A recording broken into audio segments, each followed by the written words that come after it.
Hey, I'm back with another crime reaction video, bro. This is what y'all want to see. Y'all like this shit. Y'all like how when I react to this shit. So I'm gonna give the people what they want. Okay, I'm gonna give y'all what y'all want. You feel me? Shout out to Dr. Insanity. Like, comment, subscribe. You feel me? And it's just like that. Hey, sir, how can I help you? My window was attacked. I know it. I heard it. She's screaming. She's thrown to the ground. What? How he know? What the fuck? That nigga know a little too well. Sir, come here. This man just led police to a dead body. The victim, Amy Harwick, a celebrity sex therapist. Oh. Damn. Kinda nice. Was found lying unconscious under her third-story balcony. Sex therapist? Officers were immediately suspicious of Amy's roommate, Michael Herman. So what that mean? Nah, I can't even see. This is not even a joke, cause she's dead. Rest in peace to her. Okay, but what that mean though? Like that means she teaches people how to fuck, basically. Like she teaches people how to have sex, type shit. Hey, can I see your hands? Yeah. Yo, he did that shit. Climbing over the fence. Oh, okay, got it. Fuck that. I don't know, dude. Something's off. He may be he's got blood. The blood on Michael's hands and the signs of struggle found inside Amy's bathroom made it clear that this was a crime scene, and Michael is the prime suspect. He did that shit. I still heard screaming when I was leaving. I yelled up there. He did that shit, bro. And he made it super hot. Like he didn't even try to cover. Yo, I hate when it's the dumbass criminals. When it's the criminals who do a crime and then call the cops. Nigga, what the fuck, nigga? You better off getting low. Why the hell are you calling the cops, gang? Why the hell are you even attempting to call the cops? After you got blood on your hands? Yeah. It could be a coincidence. Don't get me wrong, it could be a coincidence, but I don't think so, bro. I feel like dumb people are so dumb. Hey, mother. Because I wanted her to think I was going upstairs, so maybe he'd like stop and run. However, detectives began to have doubts. The further they investigated, the clearer it became that there was more to this crime than meets the eye. And as they dig deeper, they uncover that Amy had a history of troubled relationships, and many people had it out for her. But one relationship stood out from the rest. One that was plagued with stalking, violence, and abuse. I ain't gonna lie, she nice, so I ain't gonna lie.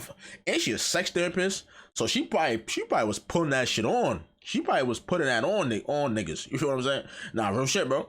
She got niggas that wanna. What the fuck? What the hell? She got niggas that's really on that like that with her. God damn. Leaving disturbing clues that would lead detectives to one deranged That's some killer. creepy shit. That is creepy. I ain't gonna cap. I have so much I need to say. Please give me a chance to just say it, please. At 1:11 a.m. on February 15th, 2020, 911 received a harrowing call from Amy's roommate. You know what's so crazy? He looked like an addict. For some reason, like, I don't know how to explain it. He looks like an addict, bro. Like, he looks like he does, like, some type of drugs before. Like, he just gave me that vibe, bro. I might be discriminating, but I'm really not. Like, I'm just telling them how I see it. You feel me? I want to reduce the operator 434. Yes, somebody just attacked my roommate. We're at 28 Down Street. Find anything. How was the assaulted? What happened? It's a C. I don't know. I was downstairs. I heard screaming. Please get a cop here. And this is who's screaming inside? Can't think right now. Amy Harwick. I mean, who is she to you, sir? She's my roommate. Okay. Is she screaming for help? Yes. Okay. Did you see anything? No. Okay, so No, I heard her screaming, and I heard her being... All right, so I'm going to send out that somebody's screaming, okay? Since you didn't see anything. You don't know if she's being attacked, you're not sure. Yes, I know she's being attacked. I heard her got thrown to the ground. With sirens blaring, multiple law enforcement agents rush to the scene. The information that they have as they arrive is limited. All they know is that there is... I'm watching like some dude who... I'm wilding. Let me focus. I'm watching a sex therapist who got killed, right?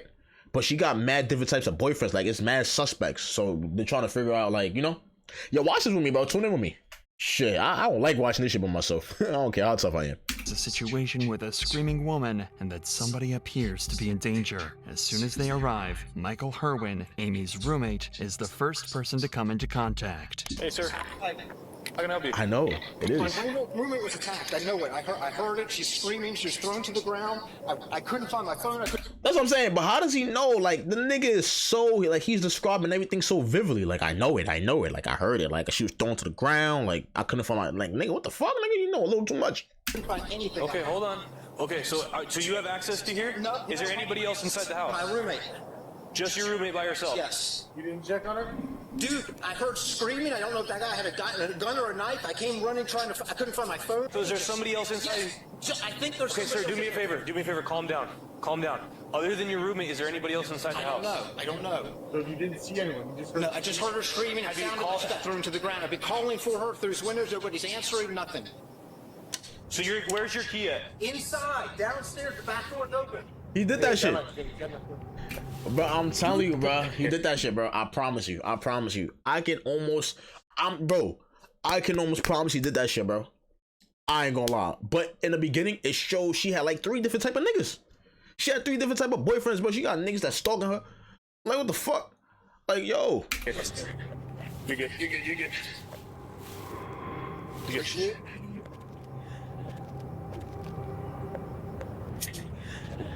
6-15, advise the responding units that we had to hop the fence. We're gonna be. He is sus as fuck, though.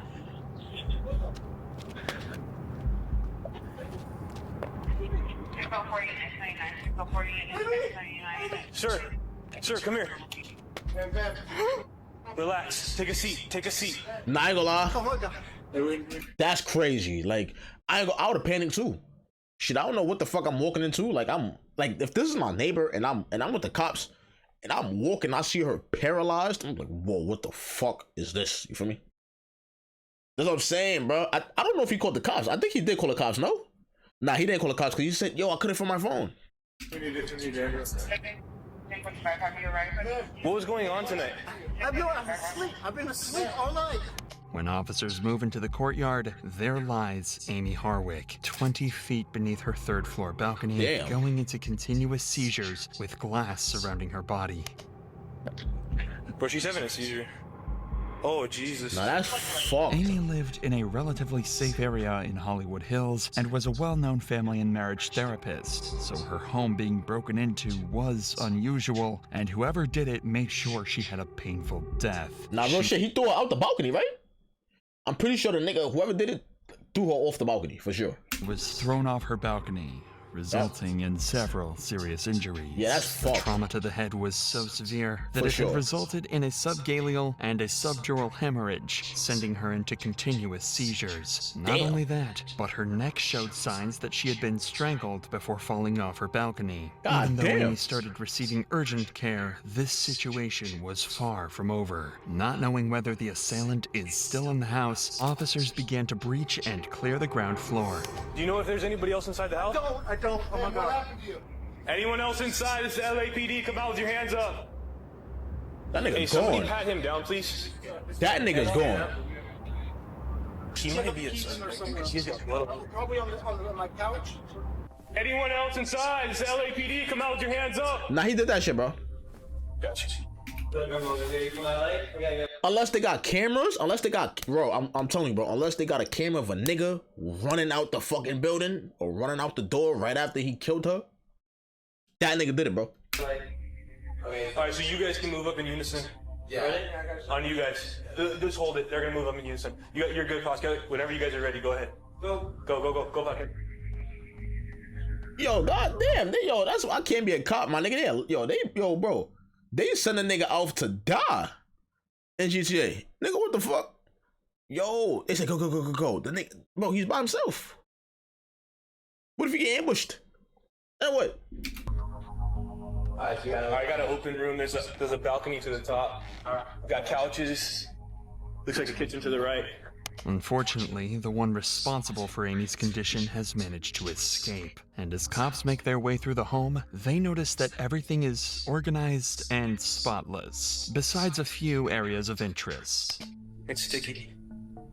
Beads. This is urine. Urine, but none of the bathroom. Amy's bedroom was a mess, with the covers thrown off and a pool of urine in the connecting bathroom. Often, when a victim is strangled, it results in the involuntary loss of bowel control. Moreover, officers would discover something strange. Right on the balcony from where Amy fell, a syringe filled with nicotine had fallen to the ground. The fuck? So there's a loaded syringe on this right here. Extreme doses of nicotine like the one found in this syringe act as a poison, causing organs in the body to fail and slowly kill an individual as they suffer from vomiting, nausea, diarrhea, and severe abdominal pain. That is fucked. Strangely enough, these types of drugs were never even present in the home, and even if they were, Amy would never take them, as her roommate explains. A loaded syringe, so... Sir, do you know her history of drug use? That she's sober. She doesn't drink it. She didn't even drink. How do you She know? doesn't drink. She doesn't even drink. She's sober. So nobody in this house is doing drugs? I smoke pot and stuff. Yeah. Okay, what do you mean and stuff? Well, Yeah. I smoke pot. And That's it? shrooms every now and then. Yeah. Okay, so she's sober completely? She's sober completely. How sure of that are you? I'm positive. I'm absolutely sure. Nah, that's crazy. What the fuck? Bro, a nigga poison her? No. Damn, a nigga really wanted her out of here that bad? Oh, dude, something's off. That rig is loaded completely. Yes, it hasn't been used. It hasn't been used. Hey, can I see your hands? Yeah. That's where I poked it on the climbing over the fence. Oh, okay, got it. What about this one here? I don't know what that is. Uh-oh. I guess from the fence too. Can you pull your sleeve back on this one right here? Oh no, on this one right here. This one. Can you flip it for me? Can you do me a favor? Look up. Can you pull your shirt down a little bit? Sure. It's really like shady. This whole thing's very weird. And then did you see that? So did he do it? How it's wrapped around him? It's weird. Although Michael seems incredibly suspicious, finding out whether he's guilty comes second. The first priority is to ensure Amy's survival, whose condition was worsening by the second. Her pulse was nearly non-existent, and she was rushed to a nearby hospital, where it was determined that she had sustained many serious injuries since dropping about 20 feet from the balcony, including lacerations to her liver and brain damage. Damn. Despite the best attempts from doctors, Amy Harwick was soon pronounced dead. Damn. The That's syringe fucked. filled with nicotine, Amy's injuries before the fall, and no missing items. These were all clues that this was not a burglary gone wrong, but a planned murder. Facts. At least this would make sense because working as a specialized sex therapist, and one that was very public with several shows and media presence at the time, was risky. There could have been too many people who had it out for her, since therapists often have to deal with emotionally problematic and sometimes obsessive individuals. Real shit. Now, though, Michael Herman was the only person around Amy when she was murdered, making him the first suspect. Michael was already a suspicious individual, as his frequent cannabis use led officers to believe that he had at least some knowledge of drugs and could be behind the nicotine syringe. But more telling was the fact that his arms were covered in blood and scratches, which made him look even more guilty. So to get to the bottom of this, Michael was brought in for an interview where he would stay adamant about his innocence. Can you remember? Do you still hear screaming? I still heard screaming when I was Still hearing screaming. Now, and when we were at the house, because that was when I was yelling. Because when I was leaving, I yelled up there, "Hey, mother!" really loud because I wanted her to think I was going upstairs, so maybe he'd like stop and run. You know, that you would would know that he's not in the house alone. With the two of them. Wait, so why? All right, so if there's a nigga in the crib, why he ain't come after this nigga? Like, how you don't see that? Like, if they're roommates, right? What the fuck? Like, am I bugging? How else he came in the house? They're roommates, right? I'm pretty. So that means they live in the same house, no? Or am I tweaking? Let me know in the comments. Or am I bugging? Hold on. We gotta finish this video. Yeah. Right. And I didn't know if it was like, I didn't know if it was multiple people. I just didn't know. And I just hope that would that they would make the person flee. Michael claims that after returning home, he heard screams from inside the house and then shouted loudly to scare off the potential attacker. He then entered the home to find the front door open and Amy Harwick's body on the ground. He immediately called 911 and attempted to provide aid while waiting for emergency responders. But he said he couldn't find his phone, right? Not only does Michael fully cooperate with law enforcement, but he also has a solid alibi and witness testimonies supporting his account. Additionally, there is no forensic evidence linking Michael to the crime. Still, detectives can't rule out Michael just yet, as there are no other suspects and nobody had seen anyone outside of Michael enter or leave the building. But this is when police receive footage from a nearby Ring doorbell camera, a crucial piece of evidence that would turn the entire case upside down. When the cops looked at the footage, they saw Michael come running out of the home, trying to wake up the neighbors and call for help. This was exactly what he told them he had done, which confirms the fact that he was likely only a witness to all of this. But the camera also picks up someone else at the scene. A strange male figure wearing gloves, hopping fences, and running through backyards. In many cases, this man can even be seen covering cameras with a gloved hand. Undeniably, this masked individual was the one responsible for this murder, but finding out who this could be was difficult. As they began looking into her life, there were very few people who wanted to hurt her. She was on good terms with her family and friends and had almost no enemies. Why though? Why would anybody want to hurt her? Like, why though? What's the reason? The police began to believe that this may have been a case of one of Amy's past relationships coming back to haunt her. But yet again, almost all of her boyfriends came up clean. All but one of them, Gareth Pursehouse, a man who was reported by Amy's friends to be an obsessive ex-lover and someone who had previously stalked her. But before officers look into Gareth, they decide to consolidate all of the evidence. Oh, bro, and it looks just like him. Yo, bro, why are you stalking? See, this is... Bro, like, this is what I don't understand. Either she put it on him so fucking crazy that the nigga can't resist, or this nigga's just a lunatic, bro. I don't understand. Yo, bro, you don't need to stalk her. You don't need to stalk your ex, gang. That's creepy as fuck.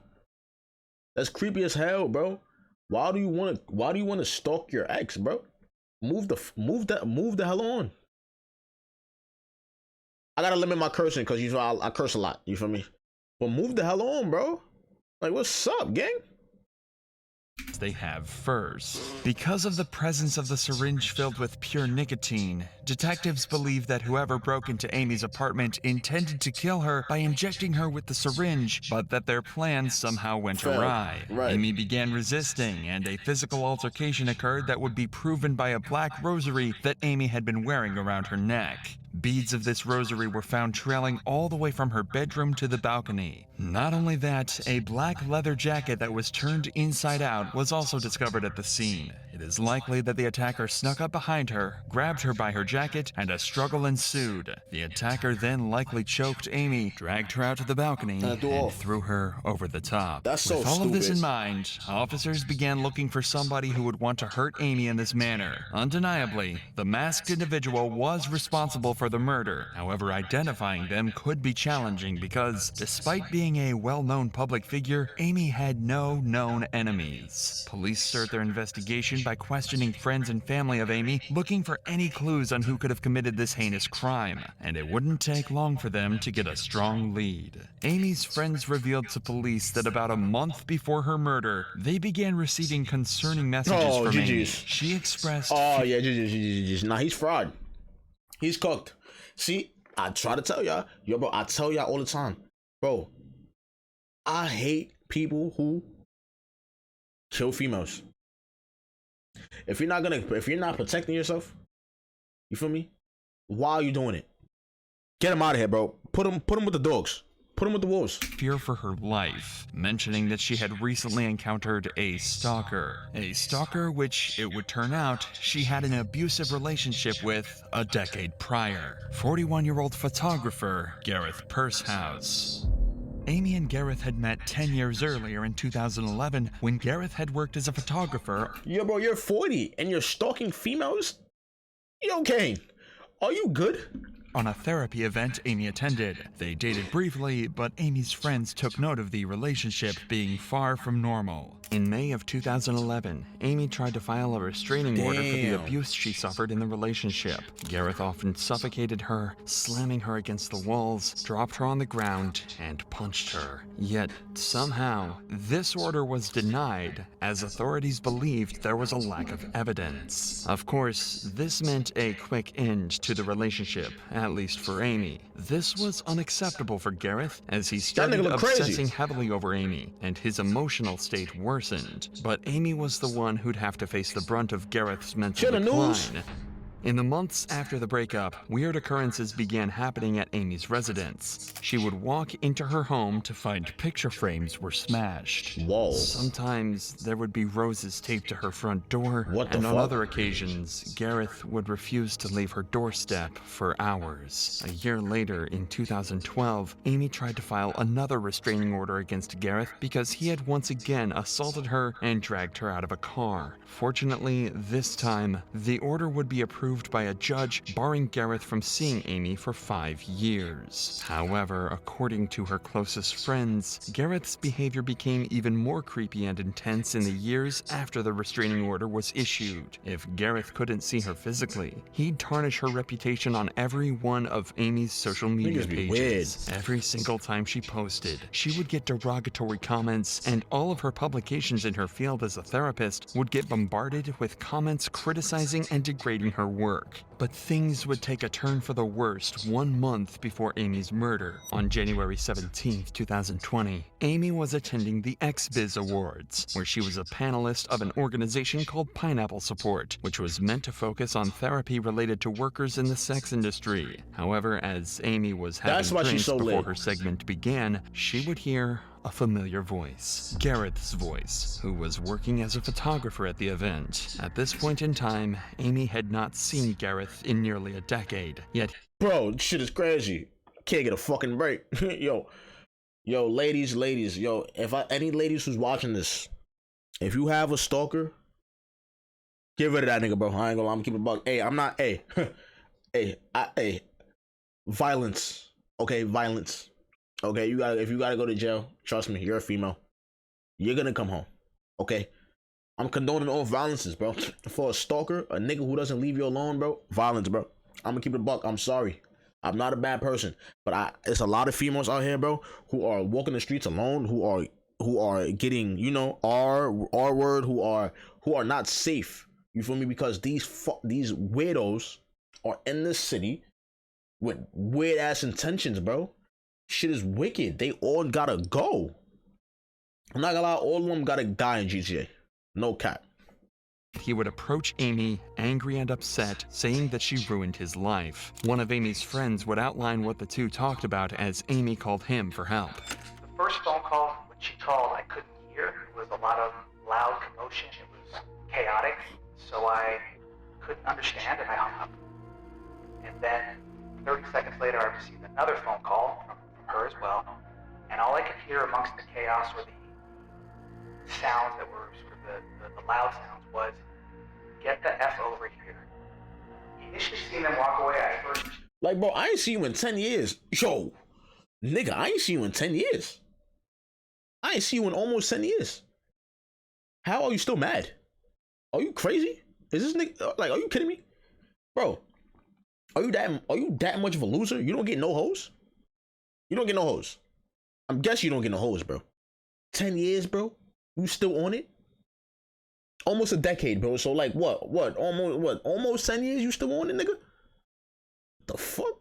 Checked in with my friend who called me, and she told me this guy is freaking out on your friend. So I then walked over to where the two of them had walked to, and as I was walking towards them, the only words I heard was, "You ruined my life, you bitch." After this event, Amy was extremely scared of Gareth and told friends and family that if anything happened to her, Gareth would be responsible, and he had sent her voice messages after the event. I have so much I need to say. Please give me a chance to just say it. Please. And her concerns were proven to be true, because when officers matched a picture of Gareth to the man seen on the Ring doorbell footage on the night of the murder, it was an exact match. But for authorities to be sure that Gareth is the same man they're looking for, they needed to search his home. Obtaining the warrant itself was not hard, because the sheer amount of evidence against Gareth gave officers reasonable suspicion to do so. However, this suspicion would soon turn into shock as syringes filled with nicotine were discovered in Gareth's home. Oh, GG's. Exactly like the one found on Amy's balcony. Not only that, but Gareth himself had sustained injuries on his body and had bloody clothes scattered all over the home. But there was one piece of evidence that proved to be a definitive breakthrough in this case. A DNA comparison between the fingernail scrapings of Amy's body and Gareth would turn up an exact match. Detectives knew that this was exactly the man they were looking for. So by about 5:00 p.m. the day after the murder, the cops locate and approach Gareth Pursehouse. In the face of Gareth's history with Amy and him being caught on camera, officers decide to charge him with Amy's murder. While sitting in jail awaiting a murder trial, Gareth doesn't show an ounce of remorse. In fact, while on a jailhouse phone call with some of his buddies, he cracks jokes and makes light of the whole situation. You cracking jokes and your friends is laughing? What the fuck? Yo, gang. Oh, nah. This is out of control. This is out of control. He even tells them that, due to the public's interest in him, they could become millionaires by selling old jokes he told while working as a stand-up comic. But this is far from the strangest thing he says. Yeah, turn those into a book. Try right now, actually, try to find a publisher that'll give you money ahead of time for that, just based on my name because of the media. Like, that could be $1 million, I don't know. But I do have a joke for you. What's the most feminine candy bar? Huh. Hershey's. Police?